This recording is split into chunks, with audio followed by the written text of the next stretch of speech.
Assalamualaikum. Waalaikumsalam Syah. Berapa kali tik dah?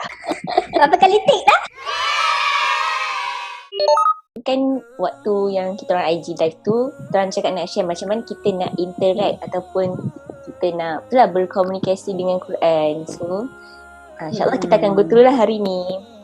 Okay. Benda-benda yang kita orang share, kita orang inspired by satu buku ni. Tajuk dia Interaksi dengan Quran. Nanti kita orang share buku tu. So, sebelum kita go to all the techniques and technical parts of interacting dengan Quran, kita kena jawab satu soalan yang penting. Soalan dia, macam mana kita nak interact dengan Quran ni? Okay, bila kita baca buku kan, kita ada dua cara untuk kita interact dengan buku tu. Satu, menggunakan kita punya otak, akal, sudah fikir apa yang buku tu nak sampaikan. Satu lagi adalah dengan menggunakan hati, which is bila kita feel apa yang buku tu nak sampaikan. So kalau Quran ni macam mana agak-agak? Mestilah hati. Kan? Okay. So Quran ni dia ada banyak cara yang orang selalu ambil. Contohnya macam ada orang mungkin ambil Quran ni pada part-part yang sains kan, macam fakta-fakta sains dan penemuan-penemuan dan sebagainya. Ada orang dia ambil Quran ni pada mungkin amalan-amalan yang macam contoh nak murahkan rezeki, benda macam tu. Ataupun ada orang halaukan hantu. Kan, gantung-gantung ke apa kan. Ada orang ambil Quran ni pada kisah-kisah. Kan ada banyak cerita-cerita pasal Nabi-Nabi dan orang-orang terdahulu macam tu dalam Quran kan. Tapi kita nak tengok macam mana Allah sendiri cakap, macam mana kita ni kena interact ataupun take Al-Quran ni sebagai apa. Okay, cuba semua orang Betul. Semua orang cuba buka Quran surah Al-A'raf. Ada tak Quran semua orang? Ambil dulu Al-Quran. Okay. Pause video. Cuba semua orang buka surah Al-A'raf, surah yang ke-7 ayat 179. Kalau dalam Quran ni muka surat 174. Saya nak tunjuk sini juga. Okay. Kalau kita tengok maksud dia firman Allah, dan sesungguhnya kami jadikan untuk isi neraka jahanam banyakkan jin dan manusia. Mereka mempunyai hati tetapi tidak digunakannya untuk memahami ayat-ayat Allah, dan mereka mempunyai mata tetapi tidak digunakannya untuk melihat tanda-tanda kekuasaan Allah, dan mereka mempunyai telinga tetapi tidak digunakannya untuk mendengarkan ayat-ayat Allah. Mereka itu seperti binatang ternakan, bahkan mereka lebih sesat lagi. Mereka itulah orang yang lalai. Baca ayat ni mesti akan tersentuh. Maksudnya akan terkesan lah. Macam Allah macam nak menegur kita. What we have used. Macam mana kita dah guna our senses. Betul. Kan macam kita, kan Allah sebutkan 3 deria ataupun panca indera yang macam main lah untuk seseorang manusia. Mata, telinga dengan hati. Kalau kita tengok, kita punya senses ni boleh guna dan ada potensi yang sangat banyak kan. Contohnya macam mata. Dia ada pixel yang sangat hebat. Kalah kan kamera-kamera yang ada dekat dunia. Kan telinga kita boleh dengar dan sebagainya. Tapi Allah highlight dalam ayat ni specifically, above all the function ataupun kebolehan di senses boleh buat, Allah nak kita gunakan diri-diri ni untuk apa? So kalau kita tengok, kalau hati Allah kata kena gunakan untuk memahami ayat Allah. So itulah jawapan kepada persoalan tadi. Kita nak interact dengan Quran ni kena guna hati, bukan setakat akal dan macam just nak proses macam tu je. It's not just about macam reading a textbook ataupun reading a storybook ataupun reading a factual book. Tapi dia adalah satu buku yang diturunkan khas untuk kita. Macam dah masuk sikit point. Nanti. Okay, so maybe Kak Zihan boleh share macam mana kita nak interact dengan hati ni. Adakah kita macam baca dalam hati? Apa maksud dia tu? Taklah, kalau macam Kak rasa lah bila kita ni nak merasakan dengan hati tu, kita kena bring our heart and our emotion while reading it. Rasakan yang macam this is not just about a good storyline punya cerita, ataupun satu buku yang penuh dengan mukjizat-mukjizat untuk jadikan amalan seharian semata, which is true, betul, tak dikatakan salah. Memang ada je fadilat-fadilat membaca certain ayat Quran ni untuk certain hari sebagainya kan. Dia kata menjadi panduan hidup. Macam mana sebenarnya dia menjadi panduan hidup? dan tak lain tak bukan apabila kita ni mendatangkan perasaan, mendatangkan hati kita, membuka seluas-luasnya untuk kita rasakan yang ayat-ayat Allah ni bukan just untuk kita baca sekali imbas, tapi untuk kita digest dalam hati dan membuahkan dengan amal-amal tu, which makes me remember satu ayat ni. Cuba semua orang buka surah yang ke-47, surah Muhammad ayat 24. Kalau dekat situ Allah cakap, maka tidakkah mereka menghayati Al-Quran ataukah hati mereka sudah terkunci? Kat situ kan Allah guna ayat afala yatadabbaru.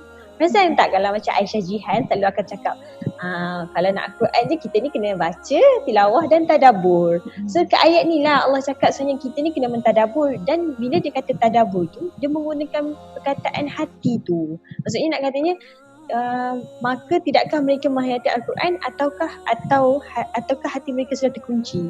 So bila kita cakap mentadabbur Al-Quran, maksudnya kita menggunakan hati. Kalau hati kita terkunci lah, baru kita ni tak boleh nak mentadabbur Al-Quran dengan elok. Betul? So Aisyah, bila kita dah explain panjang lebar ni, jomlah kita share macam mana cara sebenarnya untuk kita nak interaksi dengan Al-Quran. Okay, macam ni lah.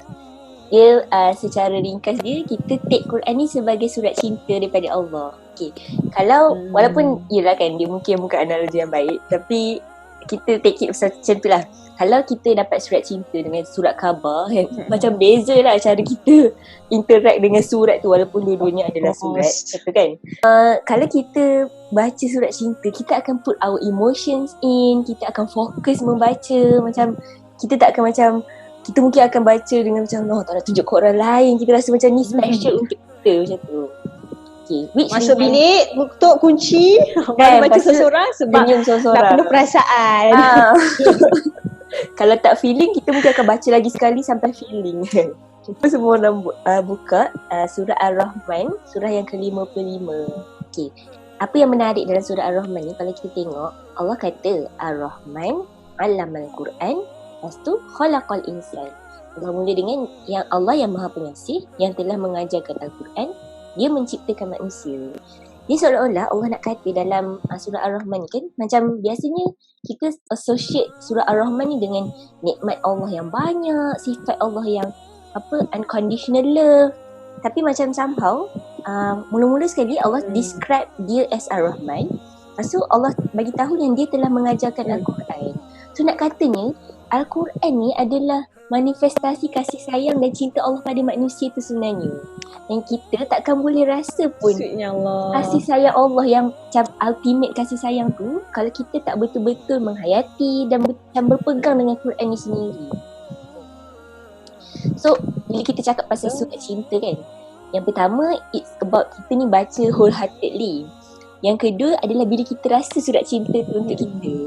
Contohlah kan, kalau saya yang dapat surat cinta, takkanlah Kak Jihan nak feeling lebih-lebih kan. Mungkinlah Kak Jihan akan excited lah pula kan. Tapi macam okay, macam surat cinta orang lain macam tu kan. Tapi kalau kita rasa surat tu untuk kita, kita akan lagilah macam appreciate dan betul-betul nak fokus pada apa yang nak disampaikan oleh surat. So mungkin orang selalu kata apa Quran ni buku sejarah ke ataupun kan diturunkan untuk Nabi Muhammad macam tu kan.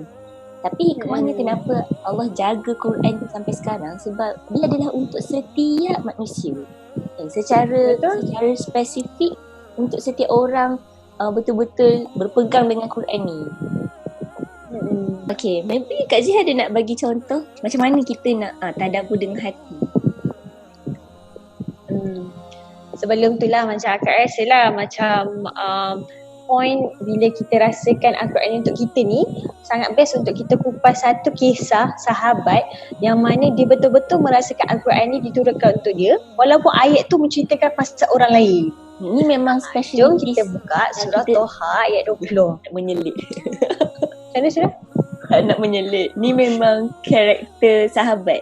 Macam ayat untuk siapa pun dia mesti rasa tu untuk dia. Kan? Surah Toha, surah yang ke-20, kalau kita tengok ayat ke-13. Saya bacakan dan aku telah memilih engkau, maka dengarkanlah apa yang akan diwahyukan kepadamu.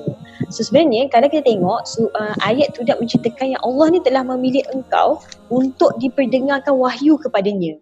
Iaitu kalau kita tengok cerita sebelumnya, nanti semua orang check lah balik kan.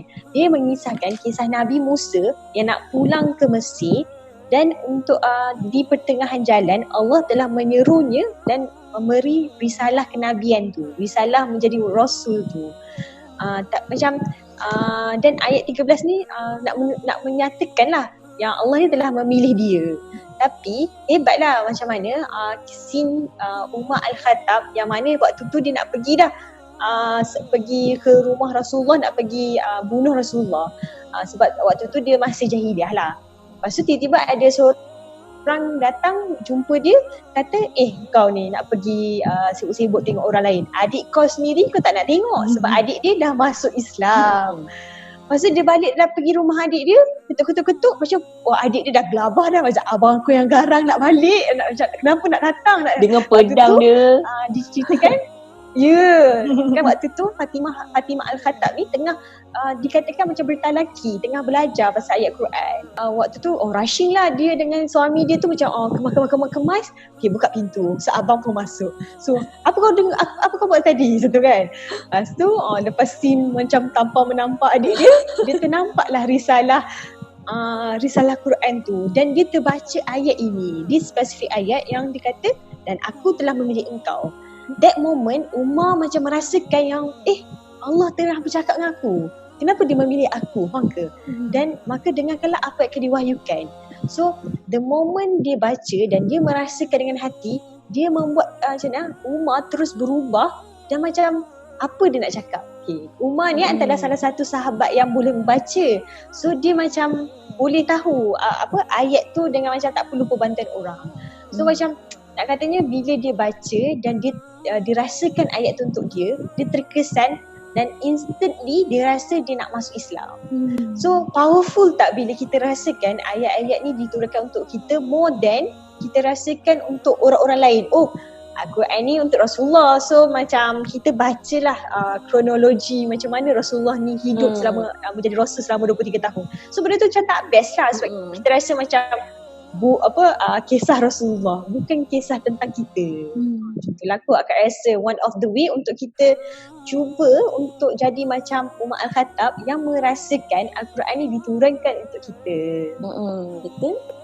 Macam one of other tips adalah macam bila kita go through sesuatu kisah, contoh dia macam instead of letak watak yang ada dekat dalam kisah tu, letak diri kita. Betul. Macam orang beriman ke, orang Islam ke, kisah Nabi-Nabi ke, ataupun kisah kaum-kaum yang buat kesalahan-kesalahan ke, still letak diri kita pada watak tu, baru kita boleh dapat something sebenarnya. Itulah kalau macam contoh kita jumpa ayat yang mengatakan wahai orang beriman, kita lah kena rasa macam akulah dan apa Allah nak cakap kat aku, apa yang aku kena buat. Dan bila Allah cakap pasal orang-orang yang kafir, kita akan rasa macam apa benda yang aku patut jaga supaya aku tak jadi macam orang kafir tu. Betul. Dia kena macam tak boleh rush lah baca kan. Bila kita cakap pasal baca dengan hati ni macam bukannya okay next. Tak kan, dia macam bila sebut je macam wahai orang beriman, take a moment, macam datangkan dulu perasaan tu, macam nak cakap pasal apa kan, macam tu. Dan Aisyah aku rasa macam Ramadan ni adalah about Al-Quran kan. Macam first video kita pun kan kita cakap pasal Al-Quran kan.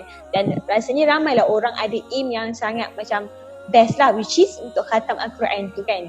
So mungkin macam kita boleh suggest Al-Quran pada semua orang, macam this should be another resolution lah for this coming Ramadan. Kita pun dah masuk dah Ramadan ke berapa dah kan. Bukan sekadar kita ni nak berlumba-lumba untuk mengkhatam the whole Al-Quran, tapi mungkin dalam satu hari kita macam lebih memahami satu ayat Al-Quran yang nak cakap pasal kepada kita. Betul. Barulah lagi meaningful sebenarnya. Betul. Dan barulah macam kita faham yang maksud yang macam kita masuk ke dalam Ramadan dan keluar menjadi orang yang lebih baik tu. Sebab kita faham dah apa yang Allah nak cakap ke kita.